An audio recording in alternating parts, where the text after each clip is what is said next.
Possible na ang isang mananampalataya ay mamatay spiritual. Ang tawag dito, temporary. Temporal death. Hindi po permanent na spiritual death, kundi temporal spiritual death. Sa pagkakaalala po kasi, merong 5 kamatayan. Physical death, sa Biblia nakasulat, masasumpungan natin, physical death, separation of body and soul, spiritual death, separation of that soul from God to eternal fire.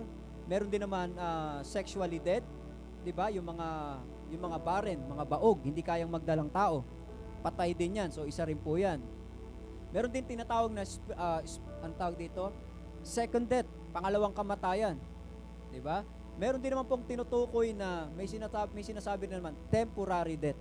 Ito yung kapag ang isang Kristiyano nag-backslide, umalis sa presensya ng Panginoon, umalis sa mga gawaing espiritual, unti-unti siya po ay napapabalik sa dati po niyang way of life, doon sa old sinful nature na practices bilang tao na hindi pa nakikilala ang Lord, bumabalik. At yun po ang tawag po ng Bible doon sa Book of James ay temporal death.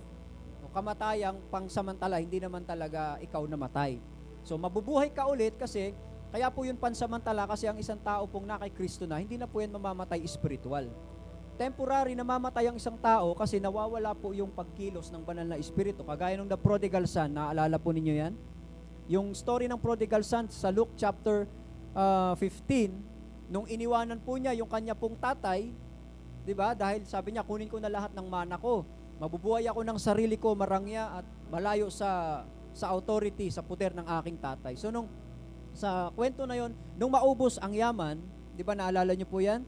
Naubos yung yaman itong binata na inubos ang kanyang yaman sa hindi mawastong pamumuhay, siya po'y naghirap. Nung maghirap siya, nag-amoy baboy siya, kinakain niya ang pagkain ng baboy, walang magpatuloy sa kanya, walang tumutulong sa kanya. Kasi mostly talaga dito sa mundo, kapag marami kang pera, marami kang kaibigan, di ba? Kagaya nung binata na yan, sa Luke chapter 15, dami niyang kaibigan, inubos niya sa alak, inubos niya sa babae, sabi doon sa hindi wastong pamumuhay. Pero nung naubos ang yaman niya, iniwanan po siya ng lahat ng kaibigan niya, doon sa bayan na pinuntahan niya, walang gustong magpatuloy sa kanya, hanggang namasukan po siya bilang taga-alaga ng baboy. Ni pagkain, hindi siya nabibigyan nung may-ari doon, ang sabi sa Bible. Kaya ang ginagawa niya, ultimo pong pagkain ng baboy, kinakain niya. And take note, sa kultura po ng mga Hudyo, ang mga Hudyo po hindi sasama sa baboy. Ayaw po nila ng baboy. Hindi nga sila kumakain ng baboy. Ayaw nilang makaamoy man lang ng baboy kasi marumi yun para sa kanila. Diba? Detestable po yun sa paningin ng Diyos during that time, Old Testament, detestable din para sa kanila. Marumi po yun.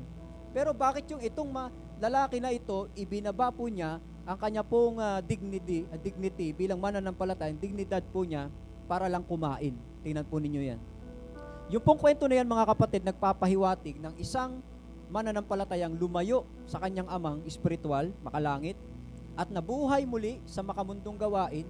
Pinaglaruan ka ng dyablo, bumaba na naman ang iyo pong level ng pananampalataya hanggang sa ang pangit na ng tingin sa tao na yan. Pero take note, ito yung hiwaga sa likod po niyan, yung grace sa likod po ng kwento na yan. Ang tanong ko, nanatili bang anak yung mayaman yung binata na yon? Di ba nanatili siyang anak? Kasi habang nandun siya sa kulungan ng baboy, nagmumuni-muni siya, ang baho niya, siguro yung mga damit niya, punong-puno ng mga poops. Di ba? Kasi doon din siya natutulog eh. Nagkaroon siya ng self-realization at ang sabi niya, bakit ako nagugutom? Bakit ang dungis-dungis ko? Ang yaman-yaman ng tatay ko. Di ba? Doon pa lang sa proseso na yon, kung hindi na sila mag-ama, wala nang relationship, putol na, di sana sinabi niya, sinayang ko yung mga pagkakataon, may tatay pa ako dati. O, di ba? Yun po, nagpapatunay po yun ng tinatawag na assurance of salvation. Tibay ng kaligtasan po yan. Kaya nung mapagtanto niya, na-realize niya na siya may tatay, mayaman ang tatay niya, ultimong sabi niya, mga katulong ng tatay niya, kumakain ng sagana, sobra-sobra pa, magaganda ang damit, ito ang gagawin ko ngayon. Sabi niya, babalik ako sa tatay ko at hingi ako sa kanya ng sorry, sasabihin ko, tatay, hindi na ako, kahit wag mo na akong tawaging anak, ituring mo na lang ako na isa sa mga alipin mo. Diba? Pero makita natin sa story, malayo pa lang yung anak, natanaw na siya ng tatay. Malaking katotohanan yun na possible yung tatay, araw-araw nag-aantay doon sa anak. At bumalik, at sa katapusan ng kwento, tinuring ulit siyang anak, ibinigyan ng singsing, na higit sa lahat ng singsing na nangangahulugan na anak. Di ba? So yun po yun. Kaya dito, ang kwento po ng Romans chapter 12, hindi para sa mga hindi ligtas, kundi para sa mga ligtas. Sino pong ligtas dito? Pakitas nga po ang kamay. So, we need to renew. Tandaan po natin mga kapatid, our walk with the Lord. Kasi sabihin natin sa 2025, last year, sinikap po natin, di ba, to walk closer with the Lord. Pero marami tayong mga flows. Kung aamin lamang po tayo, marami tayong mga shortcomings. Aamin po kayo doon? Marami tayong mga kabigatan. It's either ikaw man ang may kasalanan, choice mo man yon, or dala po talaga ng kaaway na si Satanas. Whatever it is, anuman po ang naging dahilan, tandaan po natin, marami tayong pagkukulang sa 2025.